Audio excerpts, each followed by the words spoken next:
आपण पाहत आहात नाशिक खबर न्यूज, जनतेचे हक्काचे व्यासपीठ। निफाड गोदावरी नदी पाणी पातळीत वाढ होण्याची शक्यता लक्षात घेऊन मौजे चांदोरी येथे प्रशासनाने तातडीने उपाययोजना राबवल्या। माननीय उपविभागीय अधिकारी निफाड डॉक्टर शशिकांत मंगरुळे आणि माननीय तहसीलदार विशाल नाईकवाडे यांच्या सूचनेनुसार नदीकाठावरील सुमारे 40 ते 50 कुटुंबांना सुरक्षित स्थळी स्थलांतरित करण्यात आले। मंडळ अधिकारी जयंत लिलके व ग्राम महसूल अधिकारी योगेश वाघ यांनी गावात दवंडी घेत पूरस्थितीबाबत नागरिकांना सतर्क केले। सरपंच विनायक खरात, ग्राम विकास अधिकारी श्री भामरे, सर्व ग्रामपंचायत सदस्य तसेच ग्राम प्रशासनाच्या सहकार्याने नदीकाठावरील नागरिकांना सुरक्षित ठिकाणी हलवण्याची मोहीम यशस्वीपणे राबवण्यात आली।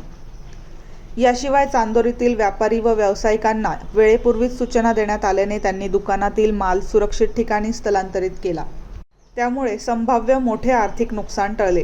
स्थलांतरित पूरग्रस्त नागरिकांसाठी स्थानिक ग्राम प्रशासनाने सुरक्षित निवासासह जेवणाची व्यवस्था केली असून नागरिकांनी प्रशासनाच्या सूचनांचे पालन करून सहकार्य करावे असे आवाहन करण्यात आले आहे।